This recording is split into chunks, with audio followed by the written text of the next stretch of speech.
अस्सलाम स्टूडेंट्स, हम internal analysis के चैप्टर में एक और चीज़ देखते हैं जिसको हम कहते हैं रिसोर्स ऑडिट। और अगेन मैं ये कहूँगा कि मैं बड़ा ब्रीफली इस चीज़ को आप लोगों के साथ डिस्कस करूँगा और डिटेल्स जो है वो वक्त के साथ साथ जैसे हम लोग पास पेपर्स वगैरह करेंगे तो उसमें आती रहेंगी। तो रिसोर्स ऑडिट क्या होता है? Resource audit is an initial assessment of the resources of an entity. यानी कि रिसोर्स ऑडिट में आप एक इनिशियल असेसमेंट करते हो या चेक करते हो या पता करते हो कि जो एंटिटी की रिसोर्सेज है ना वो कितनी है, कहाँ हैं, कैसी हैं।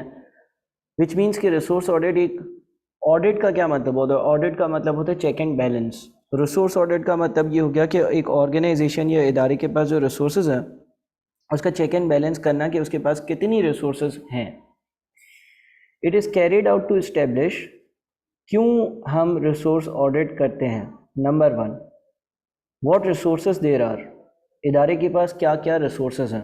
जैसे कि हमने पिछले लेक्चर्स में डिस्कस किया था रिसोर्सेज एंड कॉम्पिटेंसीज वाले में कि कुछ थ्रेशोल्ड रिसोर्सेज हैं, कुछ यूनिक रिसोर्सेज हैं, तो रिसोर्सेज की मुख्तलिफ क्लासिफिकेशन करी थी। तो रिसोर्स ऑडिट में हम ये देखते हैं कि इदारे के पास क्या क्या रिसोर्सेज हैं विच आर यूनिक, और कौन सी ऐसी रिसोर्सेज हैं जो यूनिक रिसोर्सेज हैं। थ्रेशोल्ड रिसोर्सेज और यूनिक रिसोर्सेज का कॉन्सेप्ट आपके दिमाग में आ रहा होगा। उसके बाद how efficiently and effectively they are being used. कितने अच्छे से, कितने इफ़ेक्टिवली हम इनको यूज़ कर रहे हैं, कैसे इस्तेमाल कर रहे हैं, क्या उनका इस्तेमाल इफ़ेक्टिव है, क्या उनका इस्तेमाल एफिशिएंट है या नहीं। A resource audit should provide data about the following resources। एक रिसोर्स ऑडिट जो है वो ये जो अब हम डेटा डिस्कस करेंगे इसके बारे में, इसके हवाले से डिस्कशंस करता है, डिटेल्स प्रोवाइड करता है। Number one, human resources, size and composition of the workforce, efficiency, rate. देखिए ह्यूमन रिसोर्स जो है, ह्यूमन रिसोर्स यानी कि आपके इदारे में जो लोग काम कर रहे हैं। रिसोर्स ऑडिट जो है जब हम परफॉर्म करेंगे यानी कि हम ये देखेंगे कि हमारे पास कौन सी रिसोर्सेज कितनी हैं, कौन सी यूनिक रिसोर्सेज हैं, क्या वो एफिशिएंटली हम इस्तेमाल करें या नहीं।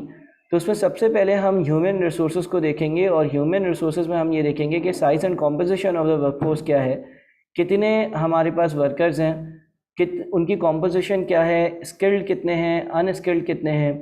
एफिशिएंसी यानी कि क्या वो ऐसा तो नहीं है कि बहुत ज़्यादा टाइम लेते हैं कुछ चीज़ बनाने के लिए या प्रोडक्शन के लिए। और रेट यानी कि मैं उनको कितनी पेमेंट करता हूँ।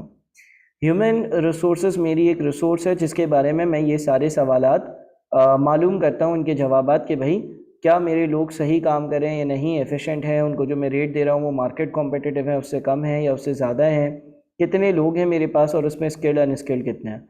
अच्छा जी, management, size of the management team, skills of the managers, ये दो बातें हैं। जो लोग मैनेज कर रहे हैं, मैनेजमेंट की कितनी बड़ी टीम है, क्या 4 लोग हैं, क्या 40 लोग हैं, क्या 5 लोग हैं, या क्या 3 लोग हैं। स्किल्स ऑफ द मैनेजर्स यानी कि मैनेजर्स स्किल्ड हैं, अनस्किल्ड हैं, काम कर रहे हैं, काम नहीं कर रहे हैं, और उनके पास जो रेलेवेंट स्किल्स होनी चाहिए वो स्किल्स मौजूद हैं या नहीं। एक इदारे में, एक पढ़ाने वाले इंस्टीट्यूट में जो टीचर्स हैं या जो टीचर्स के ऊपर प्रिंसिपल्स हैं उनके पास वो सारी स्किल्स मौजूद हैं जो एक प्रिंसिपल के पास होनी चाहिए या नहीं। Raw material cost, supplier and wastage rate, यानी कि हम रॉ मटेरियल जहाँ से ख़रीद रहे हैं हमें कितने का पड़ रहा है, हम किससे ख़रीद रहे हैं, और हमारा वेस्टेज रेट क्या है। जो हम रॉ मटेरियल परचेज़ करते हैं उसकी कैसी क्वालिटी है, क्या वो वेस्ट तो नहीं होता। Non current assets, useful life and remaining life, condition, utilisation rate. जो आपके पास नॉन करेंट एसेट्स हैं उनकी कितनी यूज़फुल लाइफ टोटल थी, कितनी लाइफ बाकी है, किस कंडीशन में वो आपके नॉन करेंट एसेट्स हैं और क्या मैं उनको यूटिलाइज़ कर रहा हूँ या नहीं। इंटेंजिबल रिसोर्सेज, गुडविल कैसी है हमारी, इंटेलेक्चुअल राइट्स और पेटेंट्स।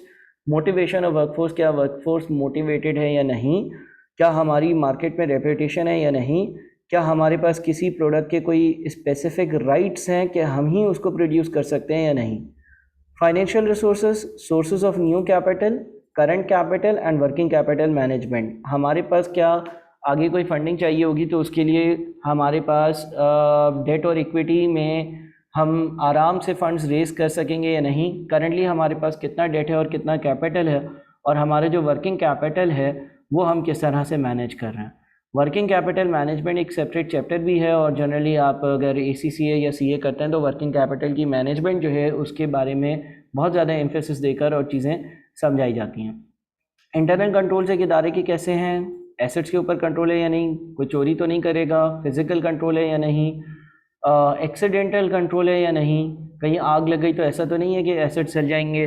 अकाउंटिंग और फाइनेंशियल रिपोर्टिंग के ऊपर कैसे कंट्रोल्स हैं, कोई अकाउंटिंग रिकॉर्ड्स को मैनिपुलेट तो नहीं कर देगा, and so on so forth. Controls over compliance and regulations, क्या जो भी मैं इंडस्ट्री में ऑपरेट कर रहा हूँ वहाँ पर जो लॉज आते हैं उसकी कंप्लाइंस करने के लिए कोई कंप्लाइंस ऑफिसर है या नहीं, रेगुलेशंस सारी मैं फॉलो कर रहा हूँ या नहीं कर रहा हूँ, मेरे कोई कंप्लाइंस डिपार्टमेंट है या नहीं, मैंने किसी एक्सटर्नल लीगल फर्म के साथ लीगल फर्म को अपॉइंट किया हुआ है या नहीं किया हुआ, ताकि अगर वो मेरे कोई केसेस हों तो उसको लड़ सके, ऐसा है या नहीं है। ये सारी बातें मैं रिसोर्स ऑडिट में देखता हूँ। A simple framework for evaluating resources is the Veeru framework. Veeru framework जो है VIRO, ये एक मेमोनिक है जिसके थ्रू आपको ये याद रहेगा कि किस तरह से हम इवेल्युएशंस करते हैं। V stands for value. Does the resources provide competitive advantage, क्या जो मेरे पास स्पेसिफिकली रिसोर्सेज हैं वो मेरे कॉम्पिटिटर्स के ऊपर मुझे कोई किसी पर्टिकुलर किस्म का कॉम्पिटिटिव एडवांटेज प्रोवाइड करती हैं या नहीं, क्या वो रिसोर्सेज जो मेरे पास हैं वो मुझे मेरे कॉम्पिटिटर्स से मुख्तलिफ करती हैं या नहीं। I imitability, would it be costly for competitors to imitate the resource और एक्वायर इट, जो मेरे कॉम्पिटिटर्स हैं ऐसा तो नहीं है कि मेरे पास कोई ऐसी टेक्नोलॉजी या कोई ऐसी बात या कोई ऐसा सीक्रेट है जो वो आराम से पता लगा सकते हैं और इमिटेट कर सकते हैं, कॉपी कर सकते हैं, और वो भी वही चीज़ें और वही सर्विसेज अपने कस्टमर्स को प्रोवाइड कर सकते हैं या नहीं। Are rarity, do competitors own similar resources और आर द रिसोर्सेज यूनिक, क्या मेरी रिसोर्सेज यूनिक है या नहीं। यूनिक रिसोर्सेज का डिस्कशन मैंने शुरू में रिसोर्सेज के जो लेक्चर था उसमें किया था। वो organisation is the entity organised to exploit its resources to best advantage.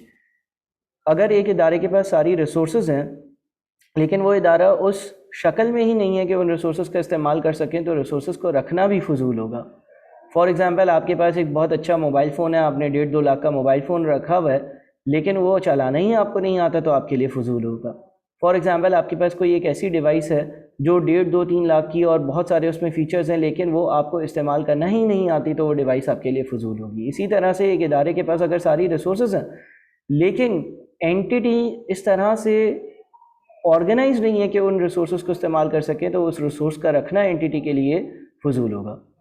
तो यहाँ पर ये जो रिसोर्स ऑडिट है इसको मैंने एक आप लोगों को ऊपर से ओवरव्यू दिया है, आपने यही ओवरव्यू समझना है और आपने हैंडआउट से इसको रीड करना है, और फिर इंशाल्लाह जब हम पास पेपर के क्वेश्चंस करेंगे या रेलेवेंट और प्रैक्टिस करेंगे तो आपके कॉन्सेप्ट्स इंशाल्लाह और बिल्डअप हो जाएंगे। बहुत शुक्रिया, अल्लाह हाफ़िज़।